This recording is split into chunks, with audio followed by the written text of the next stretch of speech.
오늘 우리가 살펴볼 말씀은 에베소서 2장 20절부터 22절까지 말씀입니다. 에베소서 2장 20절부터 22절까지 말씀. 말씀이 좀 짧은데요. 같이 볼까요? 20절부터 22절까지 말씀 같이 읽도록 하겠습니다. 같이 보겠습니다. 시작. 너희는 사도들과 선지자들의 터 위에 세우심을 입은 자라. 그리스도 예수께서 친히 모퉁이 돌이 되셨느니라. 그의 안에서 건물마다 서로 연결하여 주 안에서 성전이 되어가고 너희도 성령 안에서 하나님이 거하실 처소가 되기 위하여 그리스도 예수 안에서 함께 지어져 가느니라. 아멘. 제가 사실 오늘 설교의 제목은요, 좀 다른 책의 제목에서 제가 좀 가져와 봤습니다. 필립 얀시라고 하는 기독교 저술가가 쓴 책 제목이 바로 교회 나의 고민 나의 사랑이라는 책입니다. 제가 청년들에게 설교 때마다 좀 인용하는 책들은 아마 청년들이 읽으시면 참 좋은 책이기 때문에 제가 종종 인용을 하는데요. 아마 나중에 우리 청년들 꼭 읽어보시면 좋을 것 같습니다. 책 읽는 게 좀 익숙하신 분들은 한 1시간 반 정도면 충분히 읽을 수 있을 정도로 책이 굉장히 얇습니다. 얇다는 게 중요하겠죠. 한 120페이지 정도밖에 안 되는 책이라서 아마 금방 읽으실 수 있을 것 같습니다. 이 책에서 저자인 필립 얀시가 무슨 이야기를 하냐면요, 본인이 그동안 쭉 나고 자라면서부터 크리스천을 자라왔는데 자신의 교회 생활의 그동안 여정을 좀 이야기하고 있습니다. 근데 어렸을 때부터 다니던 교회 이야기를 하면서 그가 이야기하는 것이 뭐냐면은, 나이가 좀 있는 분이기 때문에 그가 어렸을 때는 당시 미국의 백인 우월주의 그리고 그것과 함께 따라다니는 이제 인종차별 문제들이 굉장히 심했을 때였습니다. 근데 그가 다니던 교회는 이 백인들을 위한 교회였던 거죠.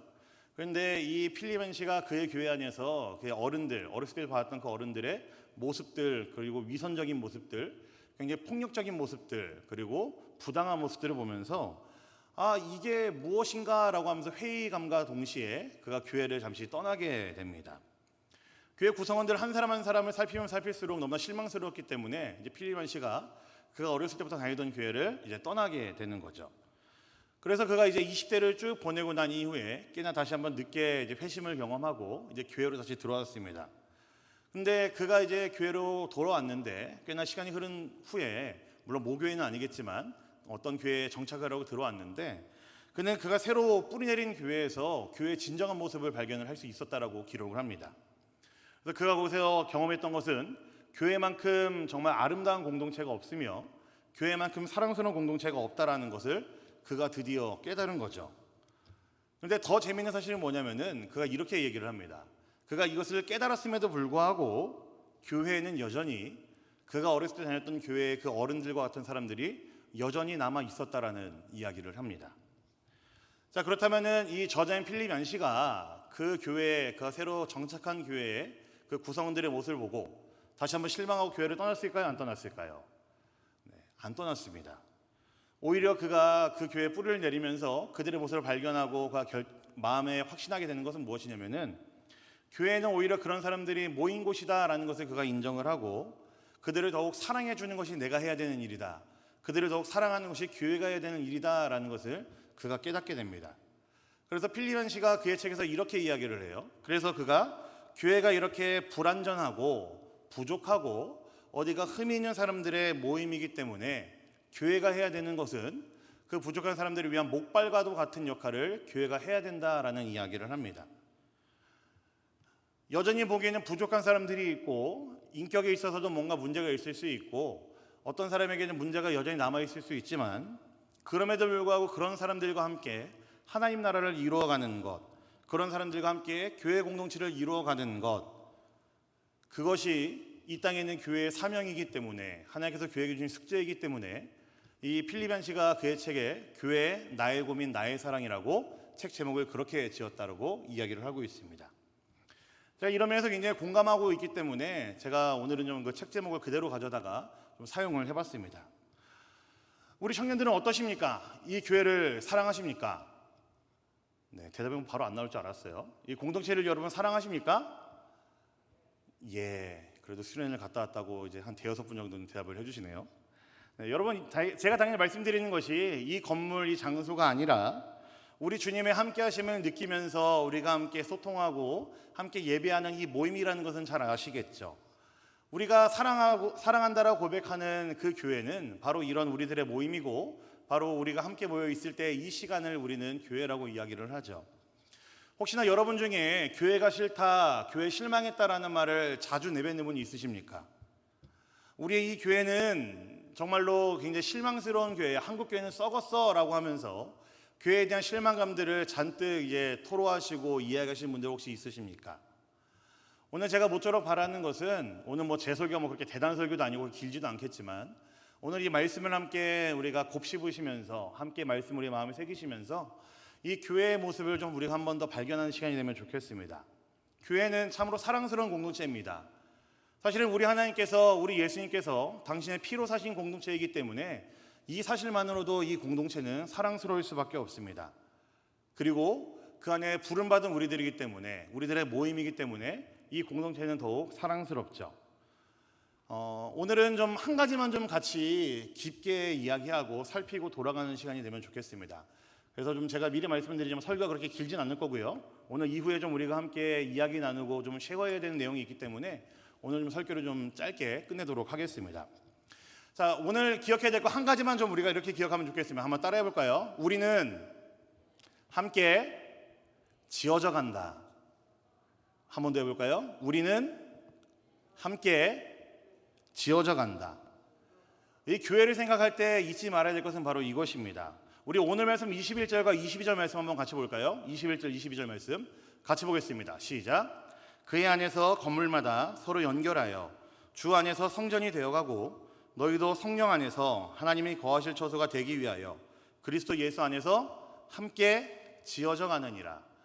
여러분, 에베소서 말씀은 사도 바울이 쓴 서신서입니다. 사도 바울이 방금 전에 22절 말씀 마지막에 함께 지어져 간다라고 분명히 기록을 해놨죠. 여러분, 함께 지어져 간다라는 이 표현, 이 이야기, 무엇을 전제로 하고 있는 이야기일까요?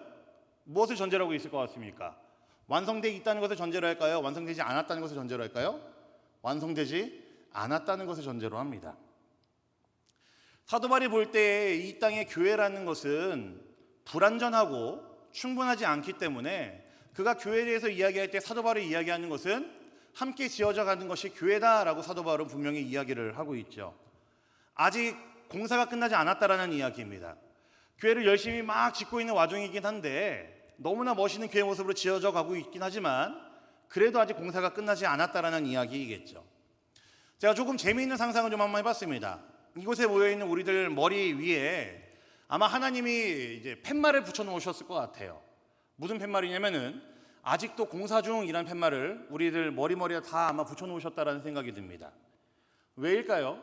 마치 교회라는 것은 세상 사람들이 이야기하고 그리고 우리들의 마음에 있는 어떤 또 다른 오해 중에 한 가지는 이 교회라는 것은 잘난 사람들만 모여야 되는 곳이고 거룩하고 신앙생활 열심히 하는 그런 사람들이 모여야 되는 곳인 것 같은데 그렇지 않기 때문에 그렇죠. 사도 바울은 그래서 함께 지어져 간다라는 표현을 사용한 겁니다.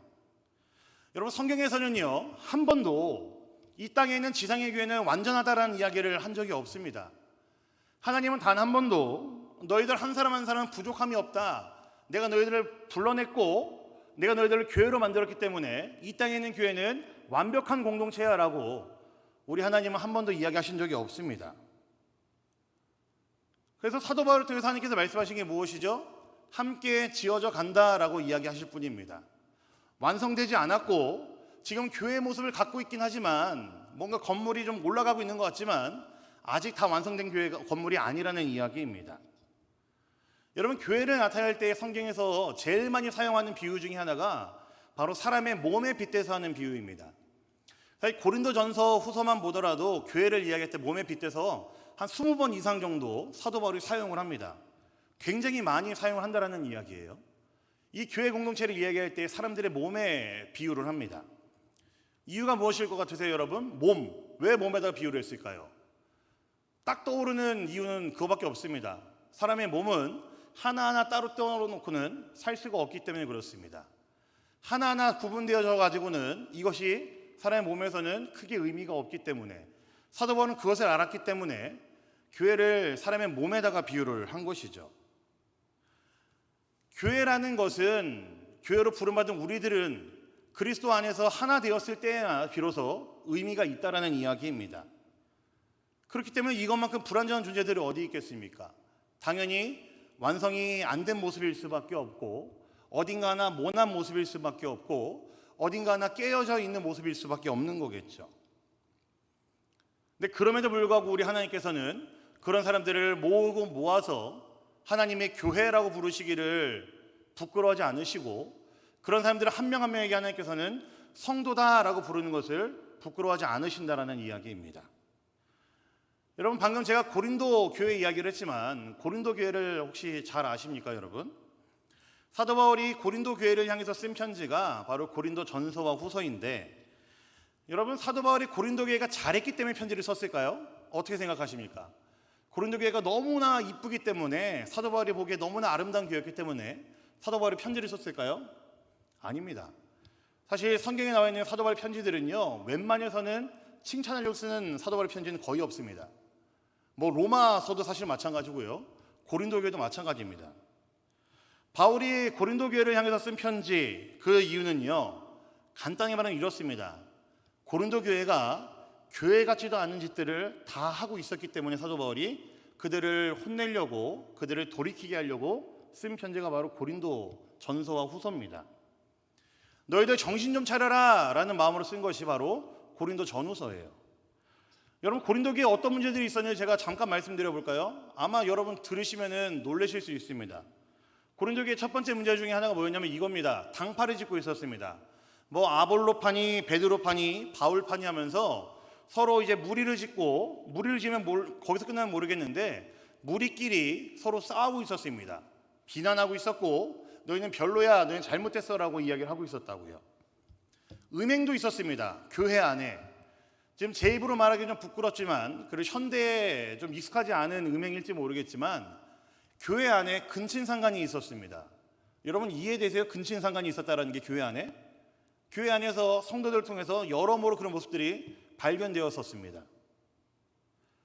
교회 안에서의 문제들을 가지고 그들 안에 깔끔하게 해결할 수 있으면 좋겠는데, 거기서 해결하지 않고요, 세상 법정까지 갖고 와서 재판장 앞에 서가지고 교회 문제를 가지고 싸우는 일까지 있었습니다.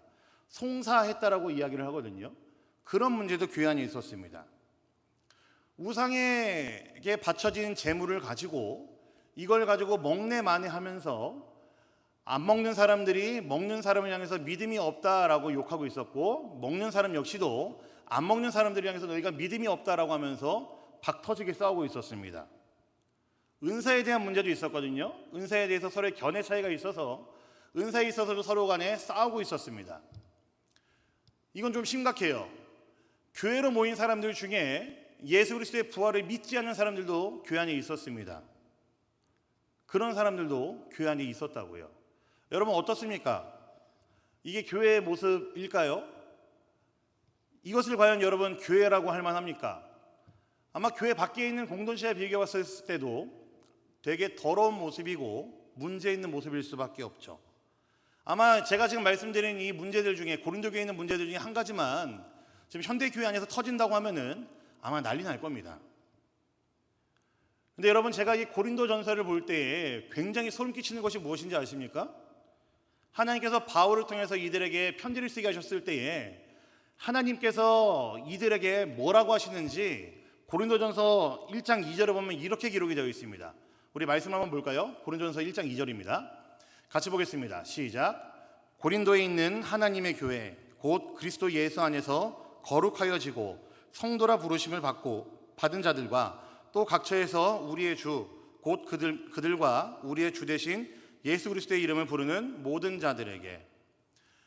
하나님께서 사도 바울을 통해 뭐라고 얘기하십니까? 그들에게 교회다라고 이야기를 하십니다. 하나님의 교회라고 말씀하셨고요, 성도라고 말씀하셨습니다. 고린도 교회가 깨끗했다고요? 안 깨끗했다고요? 안 깨끗했습니다. 문제 많았습니다. 현대에서도 찾아보기 힘들 정도의 문제들을 고린도 교회 하나에 잔뜩 갖고 있었습니다. 그들을 책망하기 위해서, 그들을 돌이키게 하기 위해서 하나님께서 사도 바울을 통해 편지를 쓰게 하셨는데, 그 첫 번째 오늘 때 쓸 때 하나님께서 그들을 향해서 뭐라고 얘기하신다고요? 하나님의 교회라고 말씀하셨습니다. 성도라고 말씀하셨습니다. 교회를 바라보는 시선이 우리의 시선과 하나님의 시선이 다르다는 것을 알 수가 있죠. 우리가 볼 때는 그들은 교회가 아닙니다. 우리가 볼 때는 그들은 마귀 사탄의 하수인 노릇하는 그 정도일 수밖에 없습니다. 근데 하나님 보시기에는 그게 아니라는 거죠. 제가 지금 너무 단적인 이야기를 드리긴 했는데 여러분, 교회 안에는 이런 부족한 사람들이 있을 수밖에 없습니다. 말씀은 이제 빼주셔도 됩니다. 교회 안에는요, 이런 부족한 사람들이 있을 수밖에 없어요. 저도 마찬가지고요. 문득문득 저의 걱정되는 모습, 저의 잘못된 모습들을 발견하게 되면은 저 스스로도 굉장히 실망스러울 때가 있고, 나 되게 문제가 있는 사람이구나라는 것을 저 스스로도 발견하게 됩니다. 완전한 사람은 교회에 있을 수가 없죠. 나의 부족함, 상대방의 부족함을 알기에, 그리고 하나님께서는 지상교회의 연약함과 모인 하나님의 백성들 한 사람 한 사람들이 완벽하지 않다는 것을 알기 때문에 사도 바울을 통해서 에베소 2장 22절 말씀 뭐라고 써놓으셨다고요? 함께 지어져가는 것이 교회다라고 써놓으셨다라는 이야기입니다. 여러분, 교회의 위대한 스승이신 칼빈이라는 선생님은요, 이런 말을 하셨습니다. 하나님은 성도에게 아버지가 되시고 교회는 성도에게 어머니가 된다라는 말씀하셨습니다. 굉장히 의미 있는 말이라고 생각을 합니다. 저희 어머니가 어디 몸이 안 좋으시거나 혹은 뭐 잠이 많거나 어떤 잘못을 저질렀다고 해서 제가 어머니를 갖다 버린다면 여러분은 저에게 뭐라고 말씀하시겠습니까? 인간의 모든 관계라는 것이 이런 불완전함을 전제로 해서 이해하고 맞춰가고 살아가는 거 아니겠습니까? 여러분, 부부만 봤을 때도 그래요. 남편과 아내 평생을 따로 살다가 혼자 살다가 다른 그룹에 살다가 다른 문화권에 살다가 합쳐져서 살았을 때에 안 싸운다고 하면 거짓말입니다. 부부가 된다라는 것은 서로의 불완전함을 전제로 고쳐갈 것은 고쳐가겠다고 다짐하고 내가 바꿔가고 맞춰가야 될 것은 맞춰가겠다고 다짐하는 마음으로 만나는 것이, 함께 사는 것이 부부죠. 교회도 사실은 마찬가지입니다. 우리가 교회 안에 들어섰을 때에도 이런 마음으로 들어올 필요가 있습니다. 바라볼 필요가 있습니다. 제가 사실은 어렸을 때에 우리 어머니 속을 많이 썩였거든요. 네, 많이 썩였는데 그렇다고 해서 어머니가 저를 갖다 버리거나 어디 감금하시거나 하시지 않았습니다. 끝까지 저를 참아주셨고 기다려주셨고 사랑해주셨습니다. 저는 교회도 이와 다를 것이 없다고 생각합니다. 하나님께서 우리로 하여금 이루게 하신 이 교회, 공동체로 만들어주신 이 교회도 이와 다를 것이 없습니다. 교회 안에 있는 누군가의 부족한 모습들, 이기적인 모습들, 여전히 버리지 못하는 세상의 습관들을 보면서 화가 날 수 있고 부하가 치밀어 오를 수도 있죠. 당연히 때에 따라서는 그것들에 대해서 정당하게 이야기를 해야 되고 따끔하게 말하거나 충고를 해야 될 때가 분명히 있습니다. 그러나 그 이전에 우리가 가져야 되는 태도는 그들의 진정으로 용납하고 이해하고자 하는 마음이 먼저 있어야 됩니다. 버리지 않아야 됩니다. 왜냐하면 우리는 함께 지어져가고 있다는 것을 알기 때문에, 우리는 함께 지어져가는 공동체라는 것을 알기 때문에 하나님께서는 우리들을 하나로 모아놓고 지어져 가고 있는 공동체로 부르셨기 때문에 우리에게는 이런 마음이 있어야 됩니다. 저는 그래서 이것이 우리 안에, 적어도 교회로 부름받은 우리 모두에게 있어야 되는 대원칙이라고 저는 생각합니다.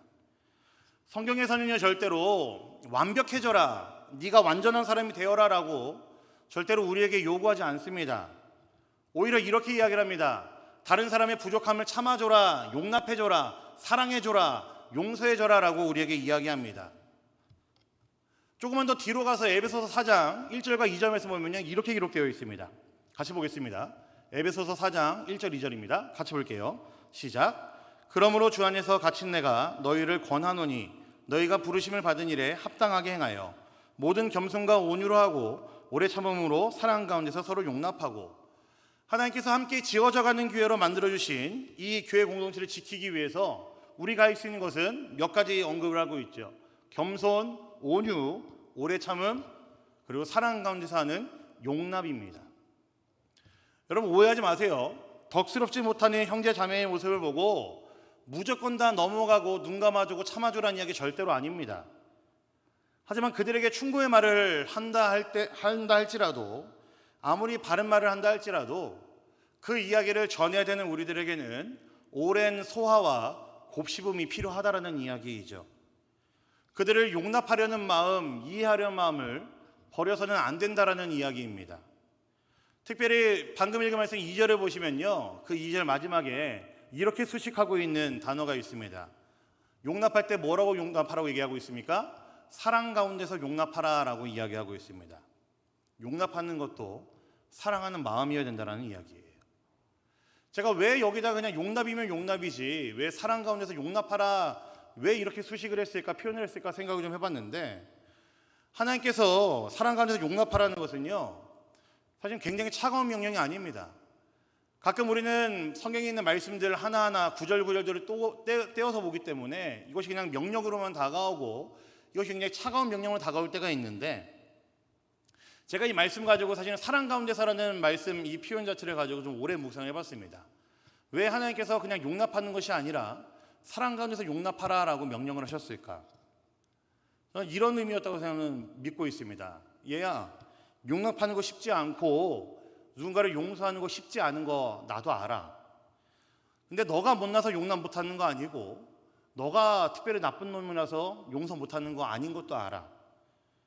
그래도 너가 그 사람을 이해해 주는 거, 용서해 주는 거, 그게 내가 원하는 거야. 나도 그래서 너에게 예수를 줬고 너도 그래서 나한테 예수를 받고 용서함 받는 거 아니니? 나도 너 그래서 용납한 거 아니겠니? 너도 그렇게 하면 안 될까? 저는 하나님께서 이 마음을 이 사랑 가운데서라는 표현에다 담아 넣으셨다고 저는 믿고 있습니다. 그러니까 우리도, 너희도 누군가를 용납하는 일에, 용서하는 일에 한 번 더 힘내보지 않을래? 한 번 더 힘써보지 않을래? 너가 그렇게 한 번 더 해보지 않을래? 저는 하나님께서 이것을 우리에게 요구하고 있다라고 믿습니다. 말씀을 마무리할게요. 이미 우리는 하나님의 교회입니다. 예수 그리스도께서 우리 한 사람 한 사람을 당신의 피로 사셔서 우리를 교회라 부르셨습니다. 하지만 그럼에도 우리로 하여금 이 지상의 교회를 이루게 하셨다는 것은 굉장히 영광스러운 우리의 신분이죠. 전혀 동떨어져 살던 우리들이 하나로 부름받았고 함께 하나님을 예배할 수 있다는 것은 분명한 우리의 특별한 신분이 맞습니다. 하지만 그럼에도 불구하고 아직 우리는 저 영원한 천상의 교회의 모습은 갖추지 못하고 있습니다. 그 모습은 아마 예수님 다시 오실 때 우리가 보일 수 있게 되겠죠. 그때는 우리가 완벽해질 겁니다. 그때는 우리가 한 점의 흠과 티 없이 영광스러운 삼위 하나님을 온전히 예배할 수 있는 그런 순간을 우리가 맞이하게 될 겁니다. 하지만 중요한 것은요, 아직 멀었다라는 겁니다. 그날이 언제가 될지는 사실은 아직 모릅니다.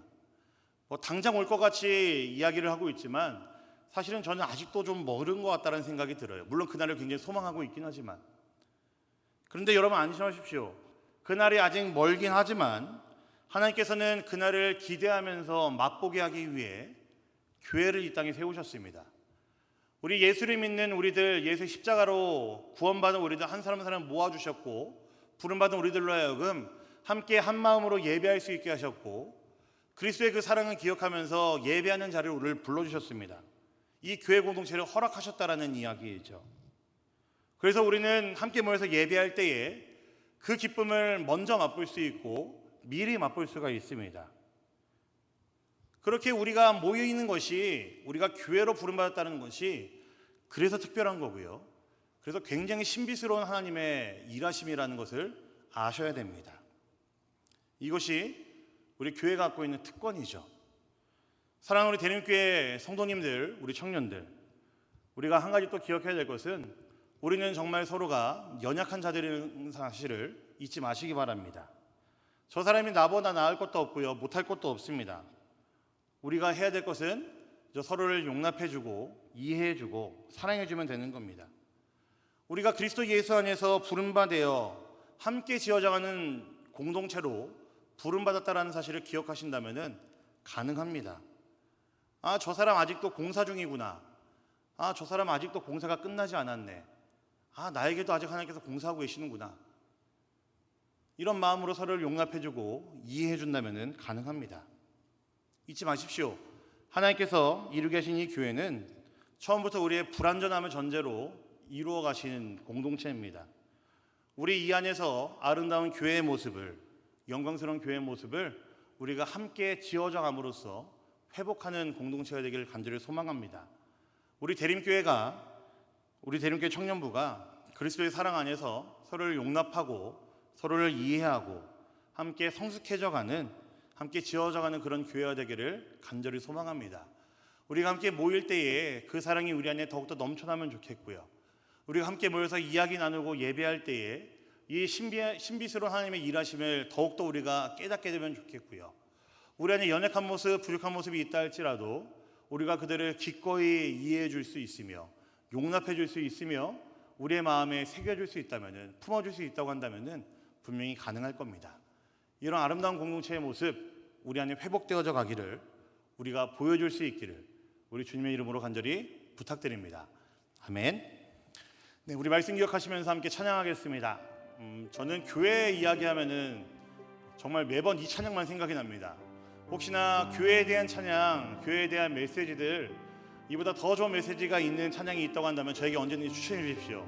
근데 아직까지 저에게 있어서는 이 찬양의 고백만큼 교회를 정말 사랑한다고 고백할 수 있는 찬양은 저에게는 좀 찾아보기 힘든 것 같습니다. 우리 너무나 잘 아는 찬양이고 우리가 자주 고백했던 찬양인데요, 오늘 이 시간 이 찬양을 통해 우리가 이 교회를 얼마나 사랑해야 되는지, 이 교회 공동체가 얼마나 사랑스러운 공동체인지 다시 한번 기억하면서 고백하는 시간 되면 좋겠습니다. 함께 찬양하겠습니다.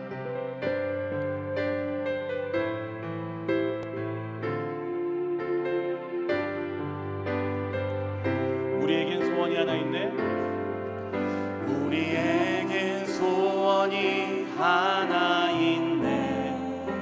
주님 다시 오실 그날까지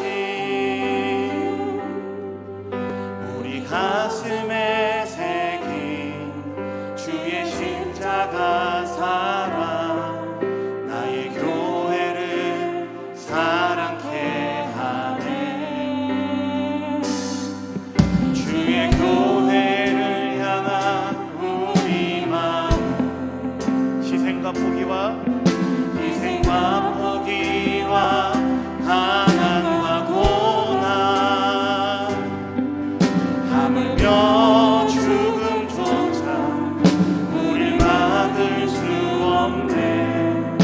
우리 교회는 이 땅의 희망. 교회를 교회되게, 예배되게 우리 사용하소서. 진정한 부흥의 날 오늘 임하도록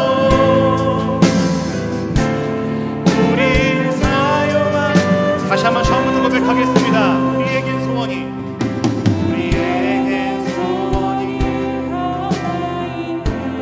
주님 다시 오실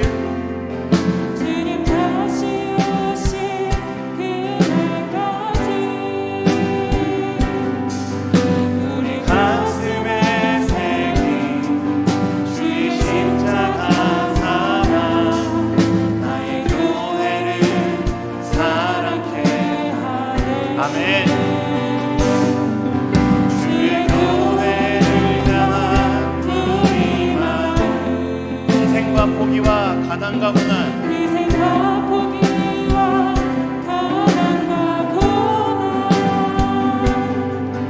하물며 죽음조차 우릴 막을 수 없네. 우리 교회는 이 땅의 희망,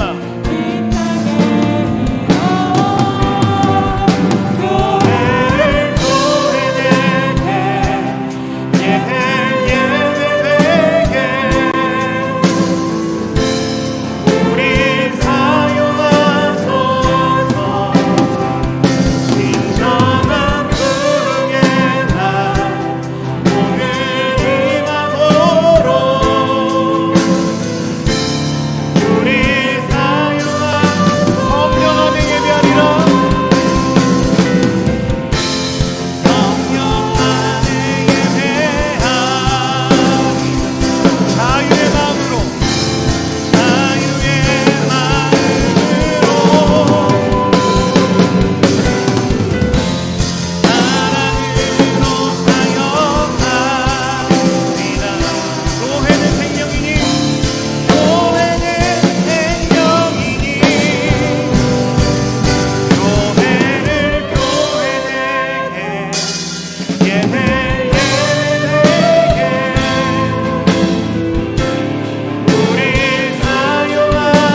말씀 기억하면서 기도하겠습니다. 하나님께서 우리를 교회로 부르셨을 때에 우리를 함께 지어져가는 공동체, 함께 하나님 나라를 이루어가는 공동체를 부르셨습니다. 이 부르심 안에는 분명한 것은요, 우리의 불완전함, 우리의 부족함이 전제되어 있습니다. 그러기에 우리가 누군가를 대할 때에, 누군가를 바라봤을 때에 우리는 이런 전제를 꼭 생각해야 됩니다. 아, 나와 함께 지어져 가고 있구나, 나와 함께 지어져 가고 있는 중이지, 나와 함께 아직 공사 중이지. 우리에게 이 마음이 분명히 필요합니다. 이 마음이 있다고 한다면요, 우리는 누군가의 실수에 대해서, 누군가의 부족함에 대해서 사랑 가운데 용납할 수 있고 이해할 수 있을 겁니다. 우리 시간 함께 기도할 때 이렇게 기도하겠습니다. 주님, 나의 지체를 향해서, 나의 형제자매를 향해서 내가 용납하고 이해해주는 사람 될 수 있게 해주시옵소서. 주님, 내가 그의 연약함과 부족함을 향해서 내가 비난하거나 공격하는 것이 아니라 그를 먼저 이해할 수 있고 그를 먼저 내 마음에 품을 수 있는 그런 넉넉한 마음을 내게 허락하여 주시옵소서. 우리 그런 마음을 가지고 이 시간 함께 기도하며 나가도록 하겠습니다. 기도하겠습니다.